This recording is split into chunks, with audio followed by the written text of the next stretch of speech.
excusez-moi, je vous dis souvent dans mes vidéos que le danger est dans la maison. À l'extérieur, là, on est en sécurité.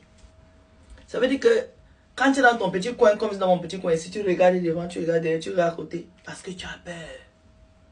Mais quand tu es dans la rue, tu marches, tu as la tête haute. Parce que tu es en confiance, tu n'as peur de personne. Tu te sens en sécurité. Voilà une fille qui est ninja. Ninja. Parce que les gens qui me demandent ninja, c'est quoi? Dans les histoires de ninja, il y a ninja et ninja. Il y a les ninjas de bas étage. Il y a les ninjas du 3e, 4e étage. Il y a les ninjas du 32e étage. Oui, oui. Chacun a sa catégorie. Dans les ninjas là que vous entendez, chacune connaît sa place. Elles ne sont pas pareilles. Elles font le même boulot, mais il y a catégorie. Celle dont on va parler ici est ninja, 32e étage. Dans ses promenades, elle rencontre un white qui s'intéresse à elle. Elle a vu le white débrailler. Elle dit au white là que toi et moi on peut rien faire mon gars. Moi je suis au 32e étage. Le gars lui dit non tu me plais. Elle dit au gars non. Moi mon niveau je suis là. La façon que je te vois là. C'est elle-même qui nous raconte l'histoire. Elle dit que malgré tout, elle allait boire 2 verres avec le gars. Ça veut dire que c'est le gars de white qui a c'est le genre de white qui a les dos, il ne te montre. C'est pas celui qui porte les grosses montres. Non, tu ne vois pas. Tant que tu ne le découvres pas. C'est le genre de gars qui ne te dit pas qui il est vraiment. Donc elle a fréquenté le gars 1 semaine. Elle a vu que c'est pas son niveau. Le gars là, il est au 6e étage. Elle propose au gars que, mon ami, restons les bons amis. Mais j'ai ma soeur en Afrique qui est un mannequin. Si tu la vois, c'est ta catégorie là-bas. En plus, elle est jeune, elle est belle, elle est blablabla. Bla. La ninja a vendu sa soeur. Le monsieur a dit, envoie-moi les photos. Le monsieur a regardé les photos. Et c'est vrai, la petite est très jolie. Le monsieur lui dit, comment je fais pour entrer en contact avec elle? Donne-moi le numéro. La grande soeur, qui n'a pas confiance au monsieur, qui pense que le white là, c'est un pauvre lot, lui dit, je ne peux pas te donner le numéro. Ce que tu vas faire, hein, faisons les papiers, on fait venir ma petite soeur.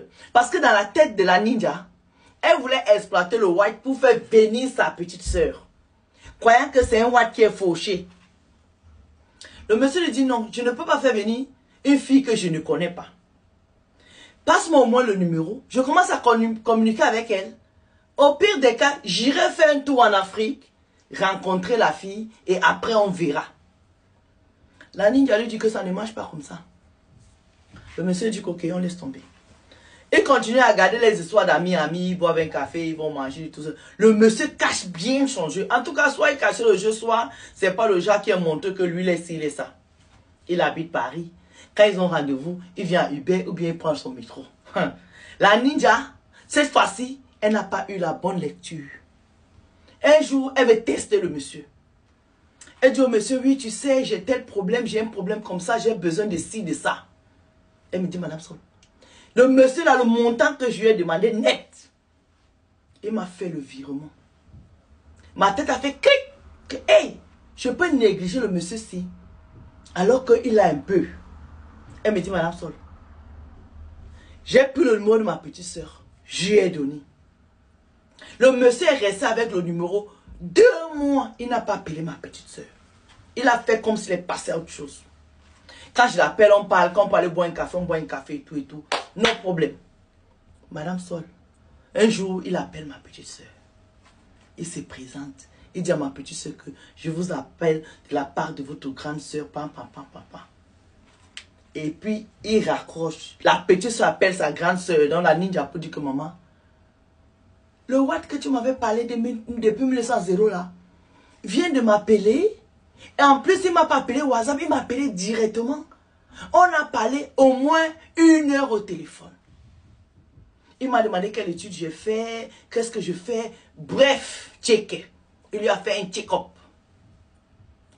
Il me dit, Madame Sol, ils ont commencé à échanger,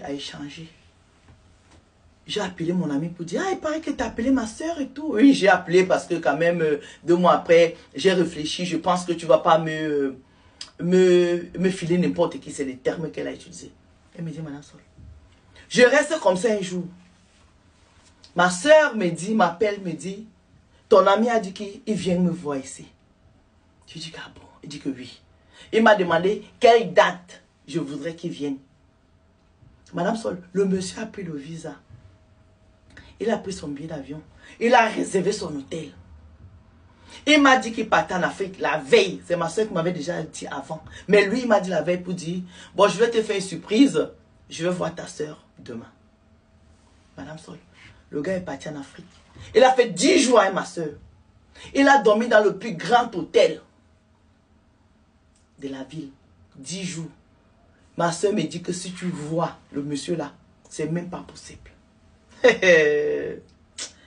Quand le monsieur revient ici, il appelle ça à son ami. Ils vont dans un café. Il dit à son ami que j'ai vu ta soeur. C'est vrai qu'elle est belle. Elle est instruite. Elle est intelligente. Elle est si, elle est sérieuse. Elle m'a l'air sérieuse et tout se monter. On va continuer à parler au téléphone. J'ai eu le temps de réfléchir maintenant que j'ai vu ta soeur. Madame Sol, ça fait comme ça 1 an. Le monsieur, je ne lui ai plus rien dit. Il a lui-même fait les papiers, la démarche. Il a fait venir ma petite soeur. C'est quand ma petite soeur arrive maintenant en Europe que je sais qui est le monsieur. Madame Sol, c'était le directeur de tant société. Donc, je vais faire ma bouche ici avec les histoires des gens. C'est comme ça que le monsieur là épouse sa petite soeur ici. Sa petite soeur commence à voyager en business class, aller-retour avec son mari. Sa petite soeur accouche 1 enfant, 2 enfants, 3 enfants. La ninja qui a négligé le monsieur, qui a dit le monsieur n'a rien au départ, que elle est 32e étage, 36e étage, tout le monde parnasse. Elle ne peut pas être au rez-de-chaussée ou bien 6e étage. Commence à ouvrir les yeux. Qu'est-ce qu'elle commence à faire? Elle commence à dire à sa soeur, j'ai tel problème, j'ai besoin de 5 000 euros, j'ai besoin de 10 000 euros. Elle me dit, Madame Sol, au départ, ma petite soeur me donnait. Quand j'avais mes soucis, ma petite soeur me donnait. Quand j'avais mes soucis, ma petite soeur était là. Le jour où notre père est décédé, ma petite soeur a pris tout en charge. Je n'ai même pas sorti 5 francs. Elle a tout pris en charge avec son mari. On a enterré notre père. Quand on revient ici, Madame Sol, ma soeur change. Quand j'appelle ma soeur 3 fois, elle prend 1 fois. Tout ce que je demande à ma soeur après, ma soeur ne prend plus. Elle ne me donnait plus l'argent, elle n'était plus là. Un jour, ma soeur m'a convoqué dans un café en bas de chez elle. Elle a dit, ma grande soeur, viens, je vais te parler. Ma petite soeur m'a dit, à compter d'aujourd'hui, je ne veux plus que tu m'appelles. Et je ne veux plus que tu viennes chez moi. Madame Sol, j'ai demandé à ma petite soeur que, mais pourquoi tu me mets ce veto-là? Qu'est-ce que j'ai fait, Madame Sol? Deuxième partie, ça chauffait. Quelqu'un te donne souvent la nourriture. Il pense que quand tu vas mettre dans ta bouche, la nourriture va être amère. Souvent, tu prépares une sauce. Tu n'es pas sûr que ta sauce est bonne. C'est quand tu vois quelqu'un d'autre manger que tu connais que donc la sauce là est douce comme ça. C'est là où tu connais la valeur de ton toucher culinaire. Comprendrez? La deuxième partie arrive. Maman, coiffure de la gloire. Bisous.